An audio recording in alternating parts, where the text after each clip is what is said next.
Hello, my name is Lindsay Black with Kids First Education. Today we bring you ELA in a Flash.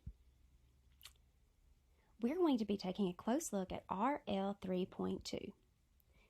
In this standard, we recount stories, including fables, folktales, and myths from diverse cultures, determine the central message, lesson, or moral, and explain how it is conveyed through key details in a text.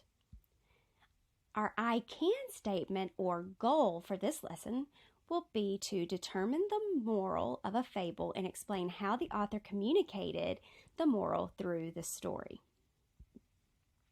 Before we begin looking at a text or a fable, we must first understand the components of a fable. What makes a fable a fable?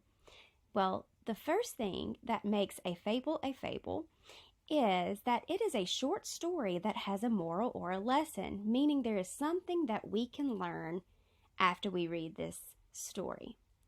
Fables also often have talking animals. It's often set outside, and those characters within the story have a weakness, and that weakness is often used to teach the lesson.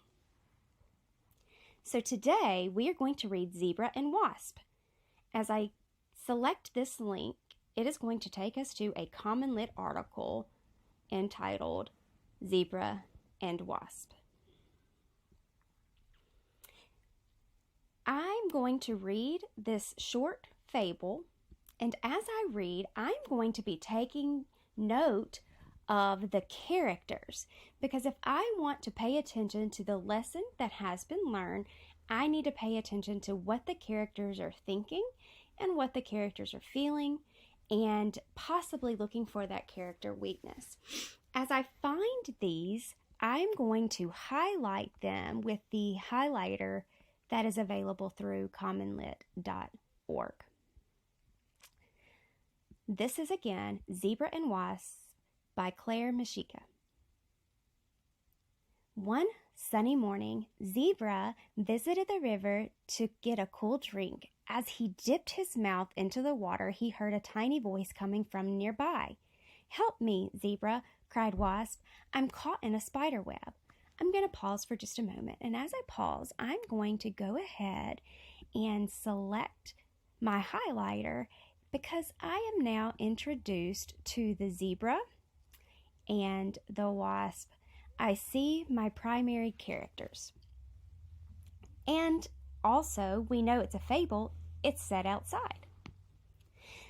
Zebra flicked his ears and peered into the thorn bush. He spied Wasp tangled in a web of silver thread. Carefully, Zebra reached into the branches to free her, but the thorns jabbed his lips. "Ouch!" wailed Zebra. He jerked his head back. "If I save you, I'll hurt myself." So here, I'm going to highlight this part because it helps me to see that Zebra could possibly have a weakness here. He doesn't want to help the wasp because the zebra is going to get hurt. "Please help me," said Wasp. "One day I will return the favor and help you." Zebra laughed. "I'm fast and strong. No spider can trap me in its web. Besides, I have a whole herd of friends. Why would I need help from a little wasp?" Here I'm going to highlight where it says Zebra laughed. And I also want to take note of how he said, "I'm fast and strong. No spider can trap me." And the reason I want to take note of that is because this zebra seems as though he may be a little too confident and feeling like, how could a very small wasp help out this zebra? He doesn't need anybody's help. "Please try one more time," Wasp said. Zebra stared at the little insect. She was struggling to beat her wings. With a sigh, Zebra poked his head into the bush again and knocked at the web. Luckily, it was enough to free Wasp. She tumbled to the ground. Thank you, Wasp cried. I'm going to highlight this part because this shows that Wasp is very grateful, which means that the wasp is very thankful that Zebra helped her. "Try to stay out of trouble," Zebra said to the wasp. "I may not be nearby the next time a spider gets hungry." Then Zebra turned around and galloped back to his herd. All day the herd wandered across the plain. They quietly munched on grass.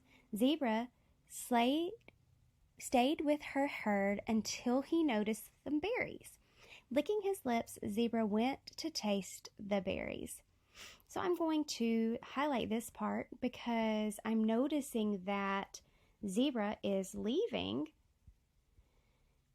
the herd, which was one of the reasons he said he would not need help from the wasp, because he's got a whole herd. Wasp was resting in the bushes when she saw Zebra walking in her direction. She also spied Lion hiding quietly in the leaves. We see Lion here for the first time. If Zebra got too close to Lion, Lion would catch him. Thinking quickly, Wasp zoomed down and stung Lion. The surprised Lion howled, "Roar!"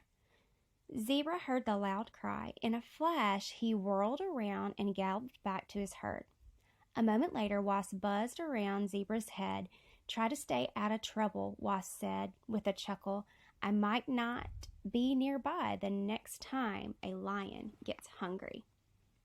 So I'm going to highlight right here where it says Wasp buzzed around the zebra's head, because here she's letting the zebra know that the wasp helped Zebra.